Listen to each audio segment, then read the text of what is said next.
Nucleophilic അഡീഷൻസിനെ കുറിച്ചാണ് ഇന്ന് നമ്മൾ ഡിസ്കസ് ചെയ്യുന്നത്. അപ്പോൾ ഇതൊരു അഡീഷൻ റിയാക്ഷൻ ആണ്. ഓർഗാനിക് കെമിസ്ട്രിയിൽ പ്രധാനമായിട്ടുള്ള 4 ടൈപ്പ് റിയാക്ഷൻസിൽ ഒന്നാണ് അഡീഷൻ റിയാക്ഷൻ. അങ്ങനെ അഡീഷൻ റിയാക്ഷൻസ് 2 ടൈപ്പ് ഉണ്ട്, ന്യൂക്ലിയോഫിലിക് അഡീഷനും ഇലക്ട്രോഫിലിക് അഡീഷനും. അതിലൊന്നാണ് ന്യൂക്ലിയോഫിലിക് അഡീഷൻ. ഈ റിയാക്ഷൻ്റെ പ്രത്യേകതകൾ എന്തൊക്കെയാണെന്ന് നമുക്ക് നോക്കാം. ആദ്യം തന്നെ പേര് സൂചിപ്പിക്കുന്നത് പോലെ തന്നെ ഒരു നെഗറ്റീവ്ലി ചാർജോ അല്ലെങ്കിൽ ഒരു ലോൺ പെയറോ ഒക്കെയുള്ള ഒരു ന്യൂക്ലിയോഫൈലാണ് വന്ന് ആഡ് ചെയ്യുന്നത്. എന്തിനോടാണ് ഇത് ആഡ് ചെയ്യുന്നത്? സാധാരണഗതിയിൽ നമുക്കറിയാം അൺസാച്ചുറേറ്റഡ് കോമ്പൗണ്ട്സ്, അതായത് compounds with double or triple bond. ഉദാഹരണം പറയുകയാണെങ്കിൽ കാർബൺ ഡബിൾ ബോണ്ട് കാർബൺ, പിന്നെ കാർബൺ ട്രിപ്പിൾ ബോണ്ട് കാർബൺ തുടങ്ങിയ ബോണ്ടുകളിലൊക്കെയാണല്ലോ അഡീഷൻ റിയാക്ഷൻസ് നടക്കുന്നത്. ന്യൂക്ലിയോഫിലിക് അഡീഷൻസ് നടക്കുന്നത് ഇതുപോലെ തന്നെ അൺസാച്ചുറേറ്റഡ് കോമ്പൗണ്ട്സിലാണ്. പക്ഷേ വേറൊരു വാക്കുകൂടെ അതിനു മുമ്പ് ഉപയോഗിക്കാനുണ്ട്, പോളാറായിട്ടുള്ള അൺസാച്ചുറേറ്റഡ് കോമ്പൗണ്ട്സ്. ഉദാഹരണം പറയുകയാണെങ്കിൽ കാർബണൈൽ ഗ്രൂപ്പ്. ഇതിൻ്റെ പ്രത്യേകത എന്താണെന്ന് ചോദിച്ചാൽ ഇത് പോളാറാണ്. കാരണം കാർബണും ഓക്സിജനും തമ്മിൽ ഇലക്ട്രോ നെഗറ്റിവിറ്റിയിൽ ഡിഫറൻസ് ഉണ്ട്. അതുകൊണ്ട് തന്നെ ഇതൊരു പോളാർ ഡബിൾ ബോണ്ടാണ്, അഥവാ നമുക്ക് പറയാം ഇതൊരു പോളാർ കോമ്പൗണ്ടാണ്. മറ്റൊരു ഉദാഹരണം പറയുകയാണെങ്കിൽ കാർബൺ ഡബിൾ ബോണ്ട് സൾഫറാണ്. അവിടെയും ഇലക്ട്രോ നെഗറ്റിവിറ്റി ഡിഫറൻസ് ഉണ്ട്. അങ്ങനെ പോളാറായിട്ടുള്ളൊരു ഡബിൾ ബോണ്ടാണിത്. അതുകൊണ്ട് തീർച്ചയായിട്ടും ന്യൂക്ലിയോഫിലിക് അഡീഷൻസ് നടക്കാൻ സാധ്യതയുണ്ട്.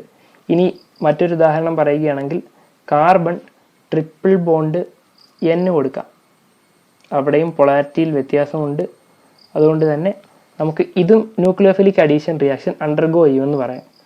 അപ്പോൾ അൺസാച്ചുറേറ്റഡ് ആയിട്ടുള്ള പോളാർ കോമ്പൗണ്ട്സ്, പോളാർ ബോണ്ട്സ് ഉള്ള അൺസാച്ചുറേറ്റഡ് കോമ്പൗണ്ട്സ്, അതാണ് ന്യൂക്ലിയോഫിലിക് അഡീഷൻ അണ്ടർഗോ ചെയ്യുന്നത്. ഇനി നമ്മൾ പറയുമ്പോൾ എങ്ങനെയാണ് ഒരു ഹോമോ ലൂമോ ഇൻട്രാക്ഷൻ വെച്ച് ഇതിനെ റെപ്രസെൻ്റ് ചെയ്യുന്നത് ഞാൻ പറയാം. ആദ്യം ഞാൻ കാർബൺ വരയ്ക്കുകയാണ്. ഈ കാർബണൈൽ കാർബൺ എടുത്താണ് നമ്മൾ എക്സാമ്പിൾ എല്ലാം പറയാൻ പോകുന്നത്. കാർബണൈൽ കാർബണിൽ കാർബണും ഓക്സിജനും sp2 ഹൈബ്രിഡൈസ്ഡ് ആണെന്ന് നമുക്കറിയാമല്ലോ, ഡബിൾ ബോണ്ടൊക്കെ വന്നതുകൊണ്ട്. അങ്ങനെ sp2 ഹൈബ്രിഡൈസ്ഡ് ആണെങ്കിൽ ബോണ്ട് ആംഗിൾ 120 ഡിഗ്രി ആയിരിക്കും. അങ്ങനെ sp2 ഹൈബ്രിഡ് ഓർബിറ്റൽസ് ഞാൻ വരയ്ക്കുന്നു കാർബണിൻ്റെ. അതേപോലെ തന്നെ ഓക്സിജനും അവിടെ sp2 ഹൈബ്രിഡൈസ്ഡ് ആയിരുന്നു. അങ്ങനെ ഓക്സിജൻ്റെയും sp2 ഹൈബ്രിഡ് ഓർബിറ്റലുകൾ ഞാൻ വരയ്ക്കുകയാണ്. അങ്ങനെ കാർബണിൻ്റെ ഹൈബ്രിഡ് ഓർബിറ്റലും ഓക്സിജൻ്റെ ഹൈബ്രിഡ് ഓർബിറ്റലും തമ്മിൽ ഓവർലാപ്പ് ചെയ്തുകൊണ്ട് ഒരു സിഗ്മ ബോണ്ട് ഫോം ചെയ്ത് കഴിഞ്ഞു. ബാക്കിയുള്ള കാർബണിൽ ബാക്കിയുള്ള 2 sp2 ഹൈബ്രിഡ് ഓർബിറ്റൽസ് ഉപയോഗിക്കുന്നത് ഏതെങ്കിലും ഒരു R ഗ്രൂപ്പോ അല്ലെങ്കിൽ ഒരു ഹൈഡ്രജനോ അങ്ങനെ എന്തെങ്കിലുമൊക്കെ ആയിട്ട് ബോണ്ട് ചെയ്യാനാണ്. അതേസമയം ഓക്സിജനകത്ത് ഈ sp2 ഹൈബ്രിഡ് ഓർബിറ്റലുകളിൽ ലോൺ പെയേഴ്സ് ഇരിപ്പുണ്ട്. അപ്പോൾ അങ്ങനെയാണ് കാര്യങ്ങൾ.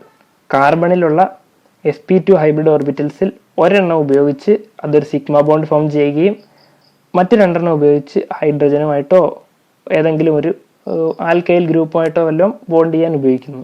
അതേസമയം ഓക്സിജനിൽ 2 sp2 ഹൈബ്രിഡ് ഓർബിറ്റലുകൾ ഉപയോഗിച്ചിരിക്കുന്നത് ലോൺ പെയറുകളെ കളക്ട് ചെയ്ത് വെക്കാനാണ്.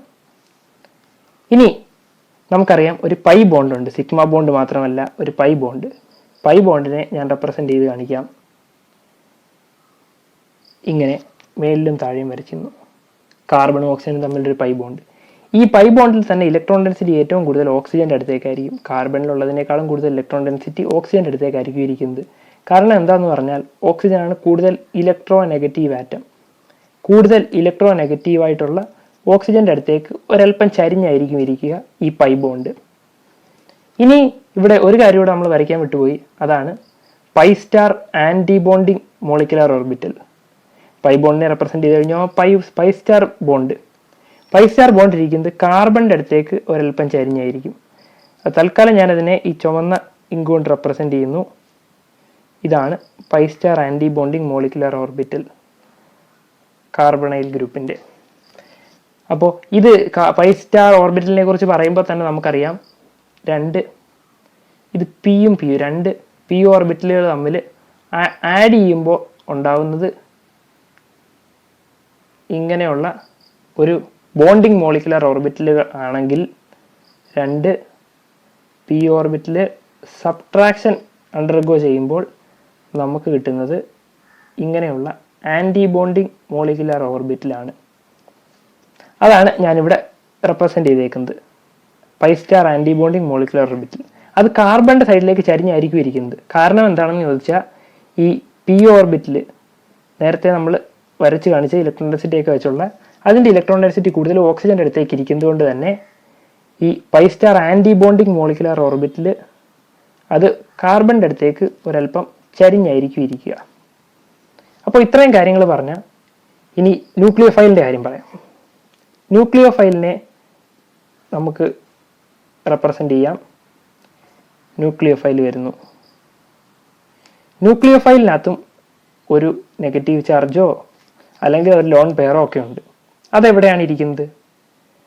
അതിരിക്കുന്നത് അതിൻ്റെ ഹൈബ്രിഡ് ഓർബിറ്റലിലാണ് ന്യൂക്ലിയോഫൈലിൻ്റെ.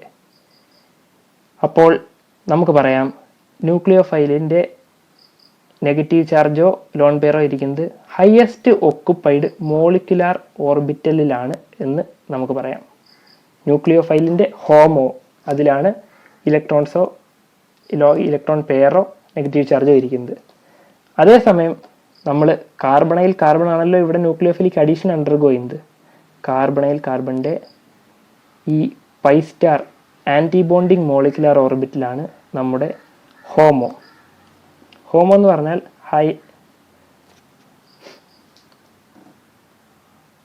അങ്ങനെ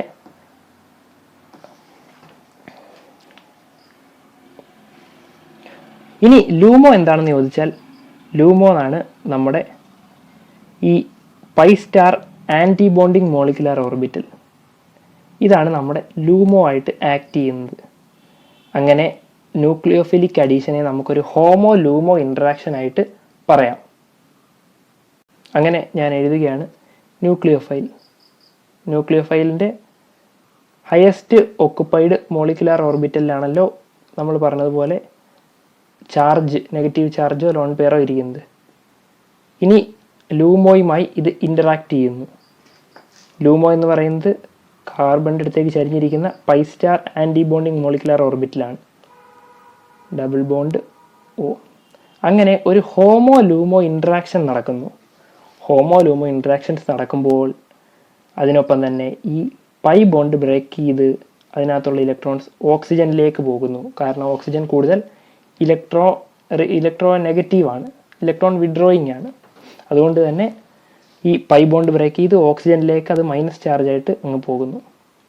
അങ്ങനെ ഹോമോ ലൂമോ ഇൻട്രാക്ഷൻ വെച്ച് നമുക്ക് എങ്ങനെയാണ് റെപ്രസെൻ്റ് ചെയ്യുന്നത് പറഞ്ഞല്ലോ. ഇനി നമുക്ക് റിയാക്ഷൻ എഴുതി കാണിക്കാം. ഉദാഹരണം, ഞാനൊരു കാർബണൈൽ ഗ്രൂപ്പ് എടുക്കുകയാണ്, സി ഡബിൾ ബോണ്ടോ. ഇനി ഞാനൊരു ന്യൂക്ലിയോഫൈലും ഇട്ട് കൊടുക്കുന്നു. ന്യൂക്ലിയോഫൈൽ ഇങ്ങനെ എഴുതാം. അങ്ങനെ റിയാക്ഷൻ നടക്കുമ്പോൾ നമുക്കറിയാം ഈ ന്യൂക്ലിയോഫൈൽ പോയി കാർബണിനെ പതുക്കെ അറ്റാക്ക് ചെയ്യുന്നു. അതോടൊപ്പം പൈ ബോണ്ട് ബ്രേക്ക് ചെയ്ത് ഓക്സിജനിലേക്ക് അതൊരു മൈനസ് ചാർജായി മാറുന്നു. അങ്ങനെ കാർബൺ ന്യൂക്ലിയോഫൈൽ കാർബണും ന്യൂക്ലിയോഫൈലും തമ്മിൽ ഒരു പുതിയ സിഗ്മ ബോണ്ട് ഫോം ചെയ്തിരിക്കുന്നു. അതോടൊപ്പം തന്നെ carbon oxygen pi bond break ചെയ്ത് ഒരു മൈനസ് ചാർജ് ഓക്സിജനിൽ വന്നിട്ടുണ്ട്. ഇനി അടുത്ത സ്റ്റെപ്പിൽ എന്താണ് സംഭവിക്കുന്നത് പറഞ്ഞാൽ പ്രോട്ടോണേഷൻ ആണ്. പ്രോട്ടോണേഷൻ നമ്മൾ ഒരു H+ ഇട്ട് കൊടുക്കുന്നു. H+ ഇട്ട് കൊടുക്കുമ്പോൾ ആ O- ഒരു OH ആയിട്ട് മാറുന്നു. അങ്ങനെ കാർബൺ ഇത് ന്യൂക്ലിയോഫൈല്, പിന്നെ ഓക്സിജനകത്ത് ഒരു പ്ലസ് വന്നു കഴിഞ്ഞു, OH ആയി മാറി. അപ്പോൾ ഇതാണ് ന്യൂക്ലിയോഫിലിക് അഡീഷൻ റിയാക്ഷൻ എന്ന് പറയുന്നത്. ഇതാണ് ഒരു ജനറൽ ഐഡിയ. പിന്നെ ന്യൂക്ലിയോഫിലിക് അഡീഷൻ റിയാക്ഷൻ്റെ മറ്റൊരു പ്രത്യേകത എന്ന് പറഞ്ഞത് ഇത് റിവേഴ്സിബിൾ ആണ്. എന്ന് പറഞ്ഞാൽ ഈ റിയാക്ഷൻ തിരിച്ചു സംഭവിക്കാം. It is A reversible reaction. ഉദാഹരണത്തിന് ഞാൻ റിയാക്റ്റൻറ്റ് ഗിവിങ് പ്രോഡക്റ്റ് എന്ന് എഴുതുകയാണെങ്കിൽ എനിക്കിതുപോലെ ഡബിൾ ഹെഡ് ആരോ വെച്ച് റെപ്രസെൻ്റ് ചെയ്യാൻ തിരിച്ചും വരാം റിയാക്ഷൻ.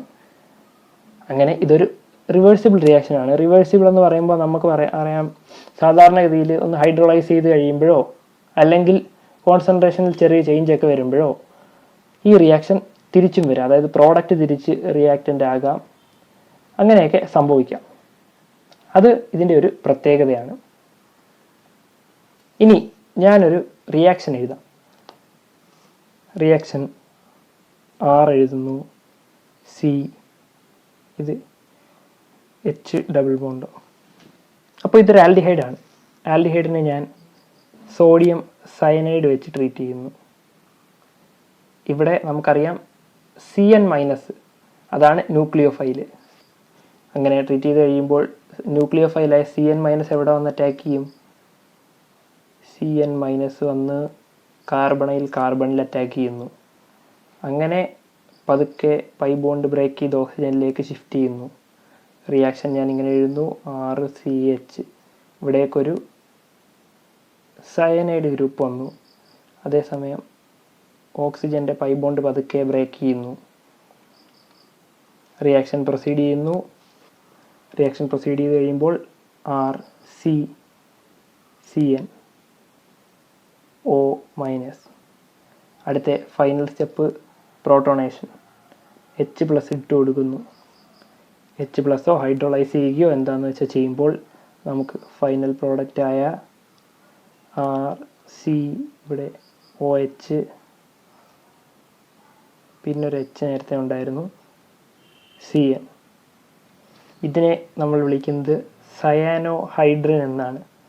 അങ്ങനെ സയാനോഹൈഡ്രിൻ വിളിക്കാൻ കാരണം ഒരു CN ഗ്രൂപ്പും ഒരു OH ഗ്രൂപ്പും ഒരേ കാർബണിൽ വന്നുകൊണ്ട്. അങ്ങനെ നമുക്കൊരു സയാനോഹൈഡ്രിൻ പ്രോഡക്റ്റ് കിട്ടുന്നു ഈ റിയാക്ഷൻ. ഇനി ഈ സയാനോഹൈഡ്രിനെ നമ്മൾ H2O വെച്ച് ഹൈഡ്രോളൈസ് ചെയ്തു എന്നിരിക്കട്ടെ. ഹൈഡ്രോളൈസ് ചെയ്ത് കഴിയുമ്പോൾ നമുക്ക് തിരിച്ച് ആദ്യം നമ്മൾ തുടങ്ങിയ ആൽഡിഹൈഡ് തന്നെയായിരിക്കും നമുക്ക് കിട്ടുന്ന പ്രോഡക്റ്റ്. RC ഡബിൾ ബോണ്ട് വെച്ച് തിരിച്ച് പ്രോഡക്റ്റ് കിട്ടും. അപ്പോൾ ഇതാണ് ജനറൽ ഈ റിയാക്ഷൻ. ഇത് ഞാൻ ഇവിടെ ഒരു ആൽഡിഹൈഡാണ് എടുത്തത്. നമുക്ക് വേണമെങ്കിൽ ഒരു കീറ്റോൺ എടുക്കാം, അങ്ങനെ ഏത് ഗ്രൂപ്പോ എടുക്കാം. ഇനി ഞാൻ ഒരു ആൽഡിഹൈഡും ഒരു കീറ്റോണും എടുത്തു വന്നിരിക്കട്ടെ. ആൽഡിഹൈഡിനെ RC ഡബിൾ ബോണ്ടോ H വെച്ച് റെപ്രസെൻ്റ് ചെയ്യുന്നു. കീറ്റോണിനെ RC ഡബിൾ ബോണ്ടോ R എന്ന് പറഞ്ഞാൽ ഒരു ആൽക്കൈൽ ഗ്രൂപ്പോ അരൈൽ ഗ്രൂപ്പോ എന്തോ ആയിക്കോട്ടെ.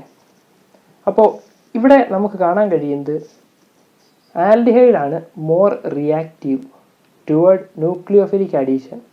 അതെന്തുകൊണ്ട്? അതിൻ്റെ ഒരു കാരണം എന്താണെന്ന് ചോദിച്ചാൽ സ്റ്റെറിക് ഹിൻഡ്രൻസ് കുറവാണ് ആൽഡിഹൈഡുകളുടെ കേസിൽ. ആൽഡിഹൈഡിൽ നമുക്ക് കാണാൻ പറ്റും ഒരെണ്ണം R ഗ്രൂപ്പ് ആണെങ്കിൽ മറ്റൊരെണ്ണം ഹൈഡ്രജൻ ആണ്. അപ്പോൾ ഈ R വെച്ചും തമ്മിലുള്ള റിപ്പൽഷൻ കുറവായിരിക്കും. എക്സ്പ്ലെയിൻ ചെയ്ത് പറയാം. ഇവിടെ നമ്മുടെ ആൽഡിഹൈഡിൻ്റെ കേസ് എടുക്കുമ്പോൾ കാർബൺ sp2 ഹൈബ്രിഡൈസ്ഡ് ആണ്. അതേപോലെ തന്നെ കീറ്റോണിൻ്റെ കേസിലും കാർബൺ sp2 ഹൈബ്രിഡൈസ്ഡ് ആണല്ലോ. പക്ഷേ ആസ് ദ റിയാക്ഷൻ പ്രൊസീഡ്സ്, അതായത് റിയാക്ഷൻ മുന്നോട്ട് നടക്കുമ്പോൾ നമുക്ക് കാണാൻ കഴിയും sp2 ഹൈബ്രിഡൈസ്ഡ് സ്റ്റേറ്റിൽ നിന്ന് sp3 ഹൈബ്രിഡൈസ്ഡ് സ്റ്റേറ്റിലേക്കാണ് ഫൈനൽ പ്രോഡക്റ്റ് എത്തുന്നത്. അതായത് RC, ഇവിടെ ഒരു ഞാനിപ്പം ഒരു ന്യൂക്ലിയോഫൈൽ എഴുതുമോ, ജനറലി അങ്ങനെ റെപ്രസെൻ്റ് ചെയ്താൽ മതി. ന്യൂക്ലിയോഫൈൽ വന്നു, പിന്നെ നേരത്തെ ഉണ്ടായിരുന്ന ഒരു H, അതുകൂടാതെ ഏറ്റവും അവസാനം കിട്ടിയ ഒരു OH. അതേസമയം ഇതേ റിയാക്ഷൻ ഇവിടെ കീറ്റോണിൻ്റെ കേസിൽ നടക്കുമ്പോൾ കീറ്റോണും sp2 നിന്ന് sp3 ഹൈബ്രിഡൈസ്ഡ് സ്റ്റേറ്റിലേക്ക് വരുന്നു. അവിടെ ന്യൂക്ലിയോഫൈലുണ്ട് കാർബണിൽ, പിന്നെ നേരത്തെ ഉണ്ടായിരുന്ന ഒരു R ഗ്രൂപ്പ്, മറ്റൊരു R ഗ്രൂപ്പ്, പിന്നെ പ്രോട്ടോണേഷന് ശേഷം കിട്ടുന്ന OH. അപ്പോൾ sp2 നിന്ന് sp3 ഹൈബ്രിഡൈസേഷനിലേക്ക് വരുമ്പോൾ നമുക്ക് കാണാൻ കഴിയുന്നത് ബോണ്ട് ആംഗിൾ 120 ഡിഗ്രിയിൽ നിന്ന് ഏകദേശം 109.5 ഡിഗ്രിയിലേക്ക് മാറുകയാണ്.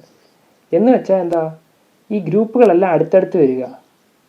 ഈ R ഗ്രൂപ്പും ഈ H തമ്മിൽ അടുത്തടുത്ത് വരും.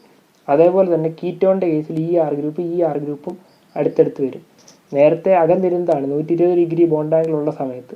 ഇപ്പോൾ sp3 ഹൈബ്രിഡൈസേഷൻ, അതായത് ന്യൂക്ലിയോഫിലിക് അഡീഷന് ശേഷം ഹൈബ്രിഡൈസേഷൻ മാറി ബോണ്ട് ആംഗിൾ കുറഞ്ഞു. ബോണ്ട് ആംഗിൾ കുറഞ്ഞപ്പോൾ ഈ രണ്ട് ഗ്രൂപ്പും അടുത്തടുത്ത് വന്നു. ആൽഡിഹൈഡിൻ്റെ കേസിൽ ഒരു ആർ ഗ്രൂപ്പ് ആണെങ്കിലും തൊട്ടടുത്തുള്ളത് എച്ച് ഒരു ഹൈഡ്രജനാണ്, തീരെ ചെറിയ സൈസുള്ള ഹൈഡ്രജൻ. അതുകൊണ്ട് തന്നെ റിപ്പൽഷൻ കുറവായിരിക്കും.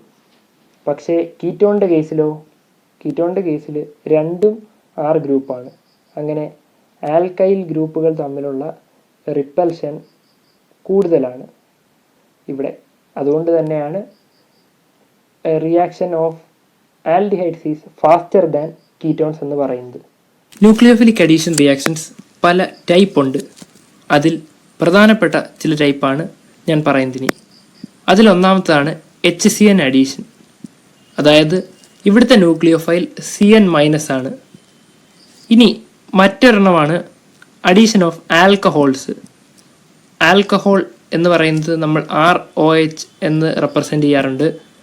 ഇവിടെ ന്യൂക്ലിയോഫൈൽ OR- ആണ്, മൈനസ് ചാർജ് ഓക്സിജനിൽ വരും. അപ്പോൾ ഇതാണ് ഇവിടുത്തെ ന്യൂക്ലിയോഫൈൽ. പിന്നെ വാട്ടർ ആഡ് ചെയ്യപ്പെടാം, അഡീഷൻ ഓഫ് വാട്ടർ. അവിടുത്തെ ന്യൂക്ലിയോഫൈൽ OH- ആണ്. പിന്നെയും മറ്റ് എക്സാമ്പിൾസ് പറയുകയാണെങ്കിൽ ബൈസൾഫേറ്റ് അഡീഷൻ. ബൈസൾഫേറ്റ് എന്ന് പറയുമ്പോൾ NaHSO3. ഇവിടുത്തെ ന്യൂക്ലിയോഫൈൽ SO3 2- ആണ്. പിന്നെ മറ്റൊരു ടൈപ്പ് ന്യൂക്ലിയോഫിലിക് അഡീഷൻ റിയാക്ഷൻ ആണ് addition of amino compounds. Amino compound എന്ന് പറയുമ്പോൾ NH2 വരുന്ന കോമ്പൗണ്ടൊക്കെ, ചിലപ്പോൾ NR2 ആകാം, ചിലപ്പം NHR ആകാം. അങ്ങനെ വരുന്ന കോമ്പൗണ്ട്സൊക്കെയാണ് അമിനോ കോമ്പൗണ്ട്സ്. അതിൻ്റെ പ്രത്യേകത എന്ന് പറഞ്ഞാൽ nucleophile nitrogen with the lone പെയറാണ് ഇവിടുത്തെ ന്യൂക്ലിയോഫൈൽ. അതേപോലെ തന്നെ മറ്റൊരു എക്സാമ്പിളാണ് ഗ്രിഗ്നാർഡ് റിയേജൻറ്റ്. ഗ്രിഗ്നാർഡ് റിയേജൻറ്റിനെ റെപ്രസെൻ്റ് ചെയ്യുന്നത് RMgX എന്നാണല്ലോ. അപ്പോൾ ഗ്രിഗ്നാർഡ് റിയേജൻറ്റ് ആഡ് ചെയ്യപ്പെടാം. ഇവിടുത്തെ ന്യൂക്ലിയോഫൈൽ R- ആണ്. അപ്പോൾ ഇതൊക്കെയാണ് കോമൺ ആയിട്ടുള്ള ന്യൂക്ലിയോഫിലിക് അഡീഷൻ റിയാക്ഷൻസിൻ്റെ ഉദാഹരണങ്ങൾ.